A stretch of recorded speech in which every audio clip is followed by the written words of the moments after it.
कला और साहित्य के शहर इंदौर में अभ्यास मंडल की ओर से समय समय पर व्याख्यान माला आयोजित की जाती है, जहां एक बार फिर अभ्यास मंडल की ओर से ग्रीष्मकालीन व्याख्यान माला आयोजित की गई, जिसमें प्रबुद्धजनों के बीच देवी अहिल्या विश्वविद्यालय के कुलगुरु डॉक्टर राकेश सिंघई ने नया भारत नई सोच विषय पर अपनी बात रखी। देखिए एक खास रिपोर्ट। अभ्यास मंडल की ओर से आयोजित की जा रही ग्रीष्मकालीन व्याख्यान माला का शुभारंभ अतिथि वक्ता देवी अहिल्या विश्वविद्यालय के कुलगुरु डॉक्टर राकेश सिंघई की ओर से नया भारत नई सोच विषय पर दिए गए उद्बोधन के साथ हुई। इस अवसर पर वरिष्ठ व्याख्याता अशोक चितले, अशोक जायसवाल, रामेश्वर गुप्ता और सामाजिक कार्यकर्ता डॉक्टर माल सिंह ठाकुर सहित बड़ी संख्या में प्रबुद्धजन मौजूद रहे। नमस्कार।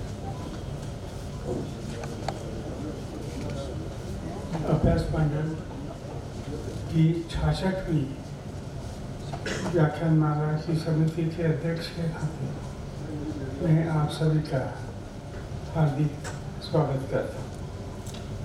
व्याख्यान माला का उद्घाटन करने हेतु हमारे मध्य उपस्थित देवी अहिल्या विश्वविद्यालय के वाइस चांसलर डॉक्टर आर.के. सिंघई, मेरे अभ्यास मंडल के साथीगण और उपस्थित प्रबुद्धजन अभ्यास मंडल की इस ग्रीष्मकालीन व्याख्यानमाला में आप सभी का हार्दिक स्वागत है। आप सभी के सहयोग से अनवरत यह वैचारिक सिलसिला जारी है और हमेशा ये जारी रहेगा।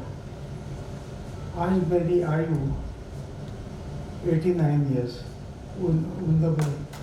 वर्ष की है।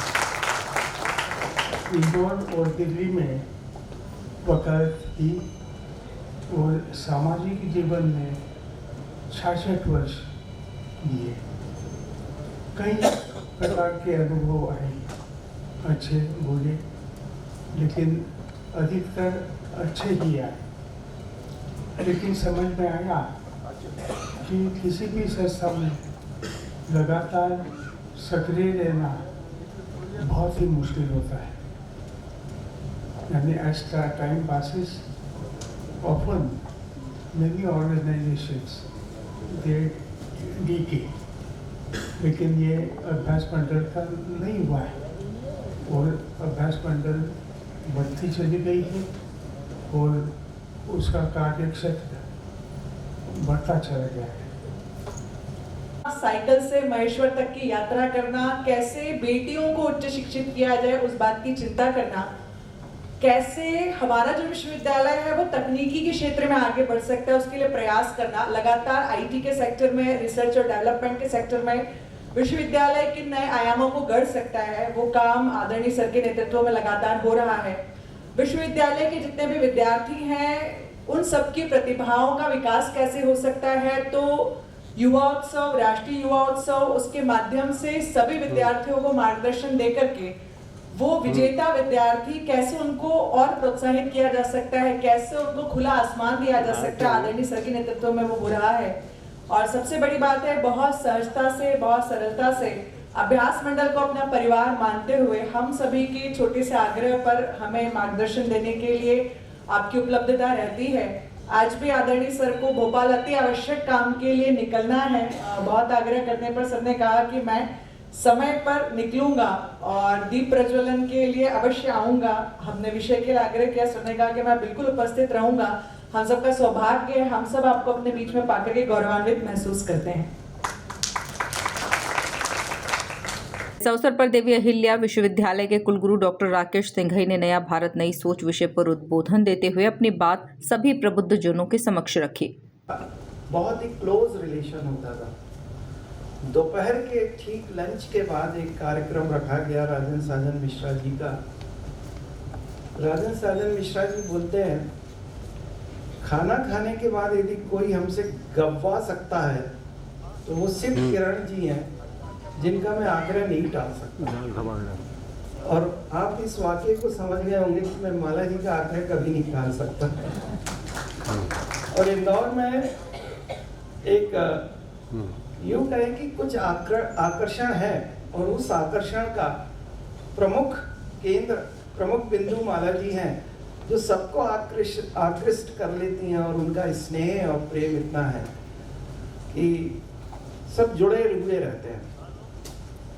आज का विषय आपने जो रखा है यहाँ पर, मैं सबसे पहले कुछ हिंदुस्तान के अचीवमेंट्स आपको बताना चाहूँगा और फिर मैं आगे बढ़ता हूँ। जो पिछले 10-12 सालों में हुआ है और जो बहुत अहम है, सबसे पहले आप लोगों ने डिजिटलाइजेशन देखा होगा, और जिस स्केल पर डिजिटलाइजेशन हो रहा है, उस स्केल को यदि हम नापें तो वो बहुत वृहद है। Government funded health insurance scheme Bharat चला रहा है और वो विश्व में सबसे बड़ी स्कीम चला रहा है। आप लोगों ने चांद का भी वर्णन सुना होगा कि चांद पे हमारी वैज्ञानिकों ने एक पहुंच बनाई है, परंतु विशेषता उसमें क्या है? विशेषता यह है कि वो उस जगह पहुंचे हैं जहां विश्व का कोई भी वैज्ञानिक नहीं पहुंच पा रहा है, और वो एक सोच के साथ पहुंचा है।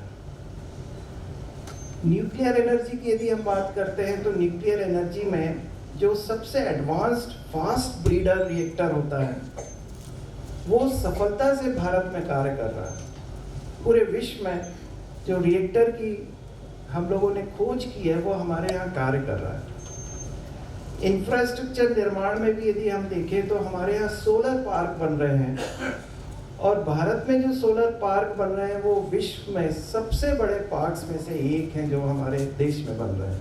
और ये हमारे लिए बहुत बड़ी अचीवमेंट है, क्योंकि हम अपनी एनर्जी नीड्स को पूरा करने के लिए हर दिशा में जा रहे हैं। सोलर ही अकेला नहीं, हम लोग और भी कई जो उसके अल्टरनेटिव एनर्जी सोर्सेज हैं, हम उन सब का दोहन करने के लिए प्रेरित हैं।